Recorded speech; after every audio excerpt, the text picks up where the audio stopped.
구독과 좋아요는 사랑입니다. 여러분 반갑습니다. 서목사의 말씀 창고의 서목사입니다. 오늘도 시청해 주셔서 감사합니다. 새로운 한 달이 되었습니다. 이번 한 달도 주님과 함께 동행하는 여러분과 제가 되기를 기도합니다.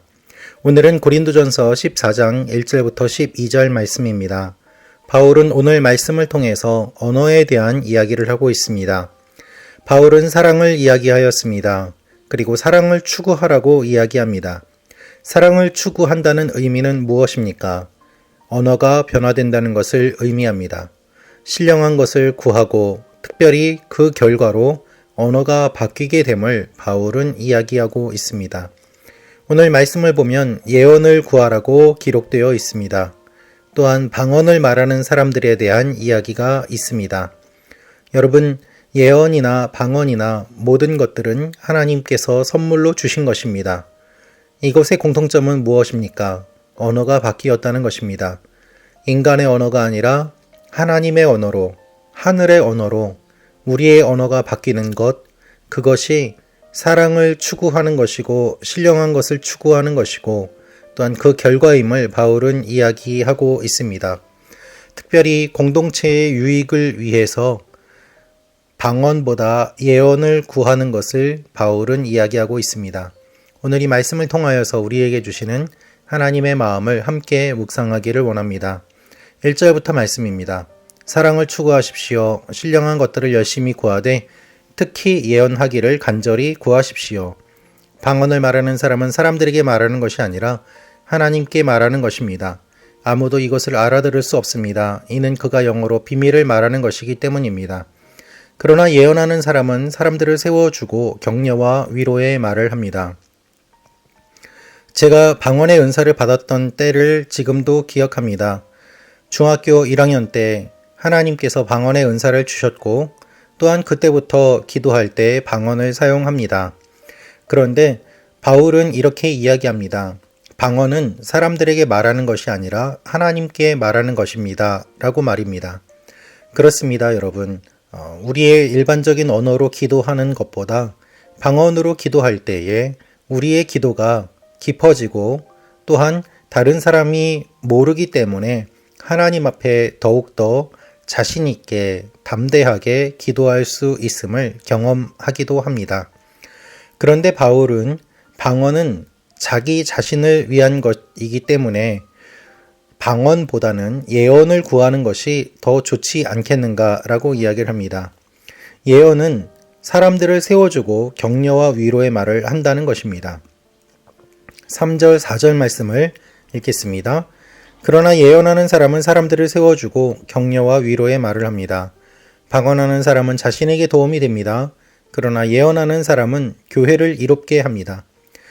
이 말씀을 보면 우리가 예언에 대해서 오해하고 있음을 알게 됩니다. 우리는 예언이라는 말을 어떻게 생각하고 있습니까?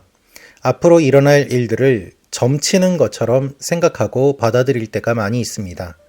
그런데 본문에서 바울이 이야기하는 예언은 사람들을 세워주고 격려와 위로의 말을 하는 것을 이야기합니다. 교회를 이롭게 하고 사람들을 세우고 그리고 그 말로 사람들을 섬기는 것, 그것이 예언임을 바울은 이야기하고 있는 것입니다. 방언과 또한 방언을 통역하는 사람들이 있습니다.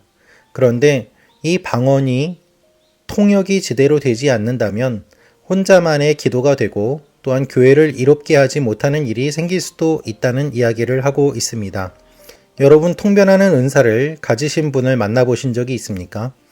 저는 예전에 제가 기도할 때에 통변하는 은사를 가지신 분이 제 기도를 들으시고 저의 방언을 해석해 주시는 것을 듣고 깜짝 놀란 적이 있습니다.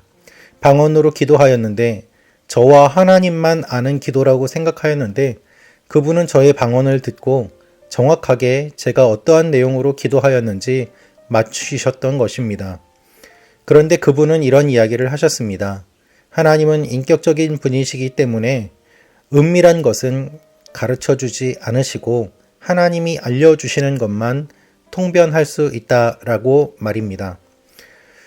그렇게 방언을 통역해 주시는 은사를 가지신 분도 매우 귀한 분이지만 사실 교회에 많지 않은 것 또한 우리는 보게 됩니다.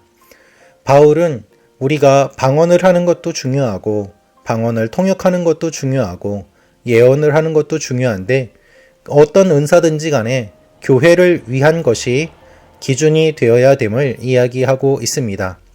그래서 방언만 하고 가르치지 않는다면 무슨 유익이 있겠는가라고 이야기를 하고 있는 것이죠. 6절 말씀입니다. 이제 형제들이여 만일 내가 여러분에게 가서 방언만 하고 계시나 지식이나 예언이나 가르침을 전하지 않는다면 여러분에게 무슨 유익이 있겠습니까? 그렇습니다. 이해할 수 없는 말을 한다면 그것은 아무런 소용이 없다는 것입니다. 여러분, 공부를 많이 했다고 해서 자신의 지식을 자랑하는 그와 같은 사람이 있기도 합니다. 어려운 말을 사용하고 히브리어, 헬라어 등을 인용하면서 여러 가지 자신의 지식을 설파하지만 그것을 듣는 사람은 이해하지도 못하고 알아듣지도 못하고 특별히 교회에 덕이 되지도 않는 그와 같은 일들이 일어나기도 합니다. 그렇다면 그것은 절제하고 이해할 수 있는 말을 하는 것이 필요하지 않겠느냐라는 것이 바울의 이야기입니다. 10절입니다. 세상에는 수많은 종류의 말소리가 있으나 뜻이 없는 말은 하나도 없습니다. 그렇습니다. 수많은 말소리가 있는데 뜻이 없는 말은 하나도 없습니다. 그래서 뜻을 알지 못한다면 외국 사람과 같이 됩니다. 여러분, 알아듣지 못하는 말을 알아듣는 그것이 우리에게 필요합니다. 그래서 우리는 열심히 외국어를 공부하지 않습니까?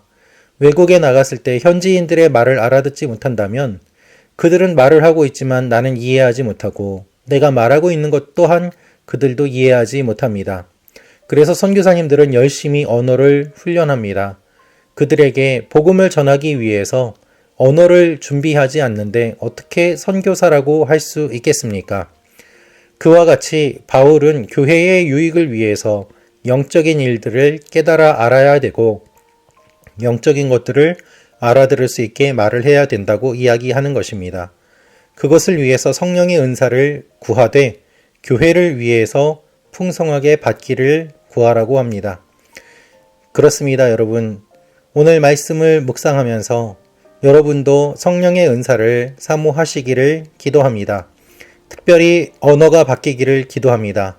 인간의 언어에서 하늘의 언어로, 부정적인 언어에서 긍정적인 언어로, 사람들을 뒷담화하는 것에서 사람들을 세우고 격려하는 언어로 그렇게 바뀔 때 주님께서 주님의 교회를 세워 가실 것입니다.